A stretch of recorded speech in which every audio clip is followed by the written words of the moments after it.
আসসালামু আলাইকুম। সবার আগে বাছাই করা 10টি আন্তর্জাতিক খবর জানিয়ে দেব। প্রথমেই থাকছে শিরোনাম। তবে তার আগে অনুরোধ থাকবে ভিডিওটিতে একটি লাইক দিবেন।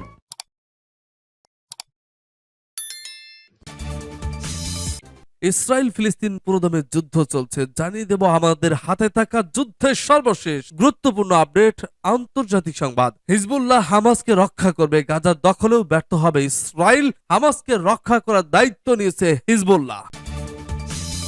এরপর জানিয়ে দিব ইসরায়েল থেকে রাষ্ট্রদূত প্রত্যাহার, তুরস্ক ও হন্ডুরাসের প্রশংসায় হামাস, কূটনৈতিক সম্পর্ক ছিন্নের আহ্বান। এরপর জানিয়ে দিব আমরা অবশ্যই নেতানিয়াহুর বিরুদ্ধে লড়ব, আমরাই জিতবই, সন্তানের লাশ নিয়ে বাবার শপথ। এবং জানিয়ে দিব ইসরায়েলি সামরিক যানে হামলা করলো হিজবুল্লাহ।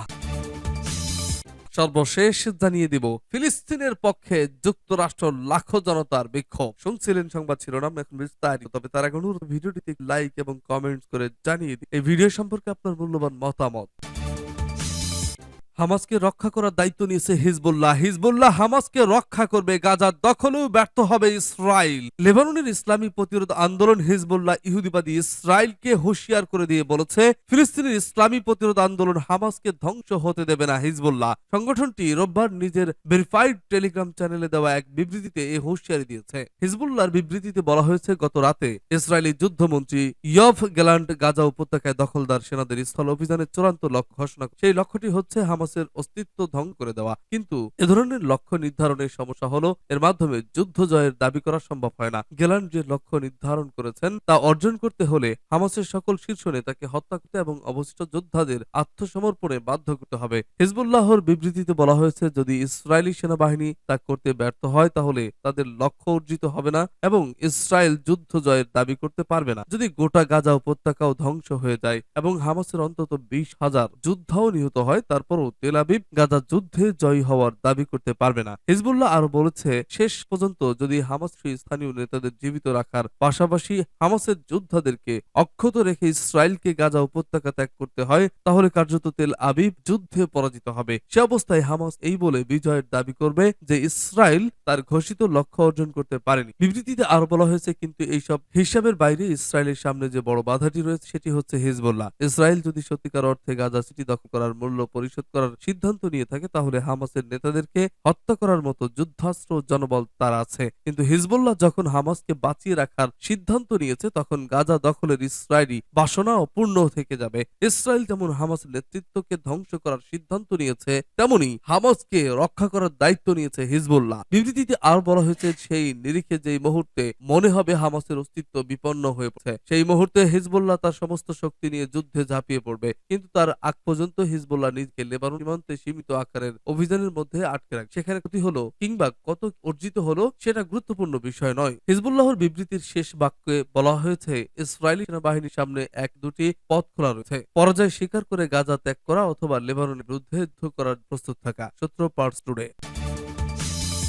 কূটনৈতিক সম্পর্ক ছিন্নের আহ্বান, ইসরায়েল থেকে রাষ্ট্রদূত প্রত্যাহার, তুরস্ক ও হন্ডুরাসের প্রশংসায় হামাস। ফিলিস্তিনের অবরুদ্ধ গাজা উপত্যকার উপর বর্বর আগ্রাসন ব্যাপক হত্যার প্রতিবাদে ইহুদিবাদী ইসরায়েল ও হন্ডুরাস রাষ্ট্রদূত প্রত্যাহার করায় দেশ দুটির প্রশংসা করেছে স্বাধীনতাকামী সংগঠন হামাস। আজ এক বিবৃতিতে হামাস তুরস্কের প্রশংসা করে সব আরব ও মুসলিম দেশকে ইসরায়েলের মোকাবেলায় আরো পদক্ষেপ নেওয়ার আহ্বান জানায়। পাশাপাশি ইসরায়েলের যুদ্ধাপরাধের জন্য ওয়াশিংটনের উপর চাপ সৃষ্টির কথা বলে হামাস। সংগঠনটি আহত বেসামরিক নাগরিকদের গাজার বাইরে হাসপাতালে নেওয়ার এবং জনগণ মানবিক ত্রাণ প্রয়োজনীয় সরবরাহ করার জন্য আরব দেশগুলোর প্রতি আহ্বান জানিয়ে গাজার যেসব আহত মানুষ চিকিৎসার জন্য বাইরে যেতে চান তাদের প্রয়োজন দেওয়ার হামাস। ইসরায়েল থেকে হন্ডুরাসের রাষ্ট্রদূত প্রত্যাহারেরও প্রশংসা করে হামাস বলেছে, এই সিদ্ধান্ত সঠিক পদক্ষেপ। আমরা হন্ডুরাস সরকারকে ইসরায়েলের সম্পূর্ণভাবে সতর্ক করার আহ্বান জানাই। সূত্র purse.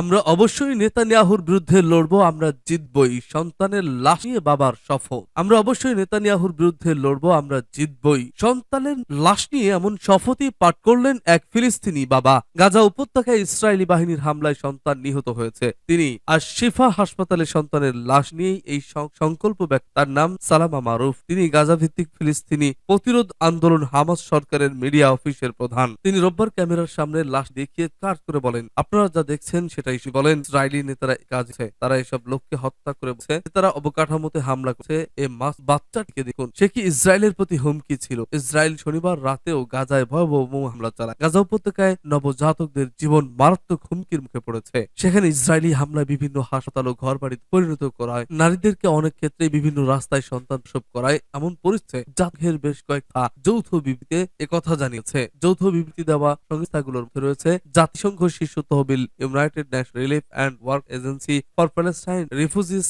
In the near east, জাতিসংঘের যৌন প্রজনন স্বাস্থ্য সংস্থা এবং বিবৃতি বলা হয় প্রয়োজন চর্যার রোগের অভাবে মাতৃমৃত্যু বৃদ্ধি পাবে।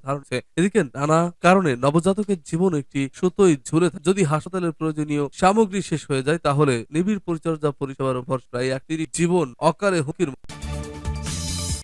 ইসরায়েলি সামরিক যানে হামলা করল হিজবুল্লাহ। লেবাননের ইরান সমর্থিত শক্তিশালী সশস্ত্র গোষ্ঠী হিজবুল্লাহ ইসরায়েলি সামরিক যানে হামলা করেছে। হিজবুল্লাহ বলছে তারা গাইডেড ক্ষেপণাস্ত্র দিয়ে সীমান্তের ওপারে থাকায় ইসরায়েলি সামরিক যানে হামলা করেছে। ইসরায়েলি সামরিক বাহিনী রোববার করেছে লেবাননকে উত্তর ইসরায়েলের ইফতাতে ট্যাঙ্ক ক্ষেপণ করা হয়েছে, তবে এতে হতাহতের হয়েছে কিনা তা তারা জানায়নি। হিজবুল্লাহ আরো কয়েকটি ক্ষেপণাস্ত্র ক্ষেপণের কথা বলছে যা সীমান্ত ইসরায়েলি সামরিক বাহিনী জানিয়েছে তাদের প্রতিরক্ষা ব্যবস্থা আয়রন ডোম লেবানন ইসরায়েলের পুড়ে আসা ড্রোনকে বাধা দেয়। ফিলিস্তিন সমর্থিত হিজবুল্লাহ ও ইসরায়েলিতে লেবানন জড়িয়ে পড়তে পারে বলে আশঙ্কা বাড়ছে আল জাজিরা।